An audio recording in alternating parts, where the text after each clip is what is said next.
Hey everybody, I'm Clint Davis. I'm a nurse practitioner student with Auburn University, and I'm going to be talking to you today about Parkinson's disease. So, the definition of Parkinson's is a movement disorder or a progressive neurodegenerative disorder that affects dopamine producing neurons in the substantia nigra.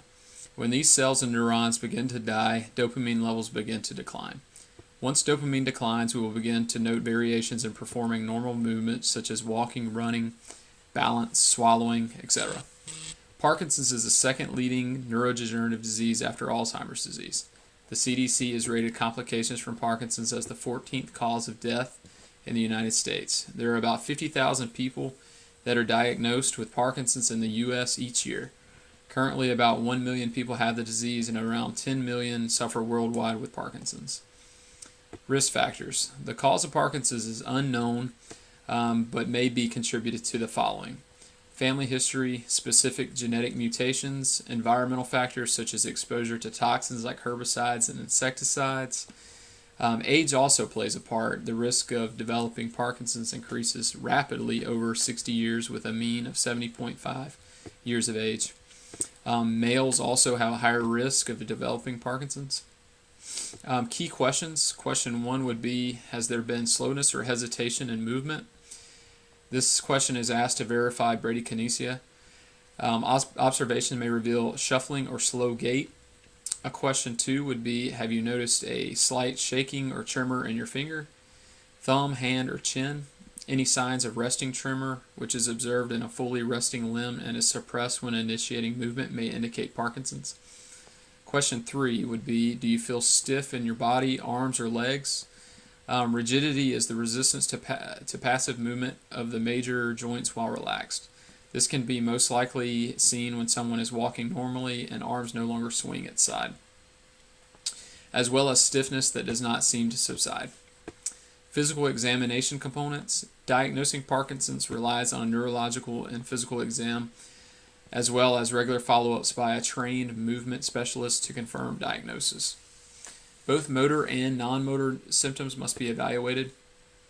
This would begin with a mental status or mini mental status exam to rule out other differentials such as dementia. Cranial nerve assessment to see masked face appearance, soft voice and or mumbled or fast speech, loss of smell. It's used to inspect movements for rapid, repetitive movements to rule out tremors. Next would be a motor sensory examination with gait and balance test to assess movement, coordination, and balance. Assessment would reveal cogwheel rigidity, bradykinesia, and or tremors. You would also want to inspect ambulation up and down a hallway or getting up from a chair to note slowness of movement and hesitations and postural instability. Rigidity can further be checked via muscle strength control, reflexes, and sensation. Treatments for Parkinson's. Parkinson's cannot be cured at this point, but symptoms may be managed in various ways. These involve pharmacologic, non-pharmacologic, and surgical therapy. Pharmacologic involves levodopa, dopamine agonists, monoamine oxidase type B inhibitors, anticholinergic agents, amantadine, and COMT inhibitors. Medication therapy does not cure Parkinson's, but does assist with symptoms. It is common for patients to take a variety of the listed medications for treatment.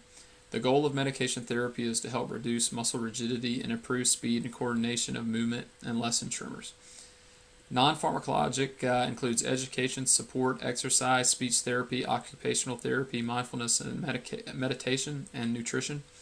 There has been varying degrees of outcomes for non-pharmacologic therapy, specifically support and education, have proven helpful for patients and families to understand this progressive disease process.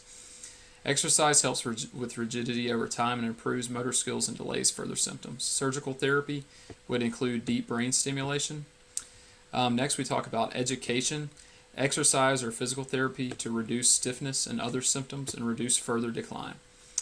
Social support groups in order to communicate and understand concerns.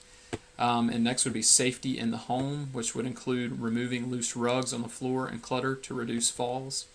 And lastly would be diet to increase fluid and fiber in diet and to avoid constipation. Thank you so much for listening.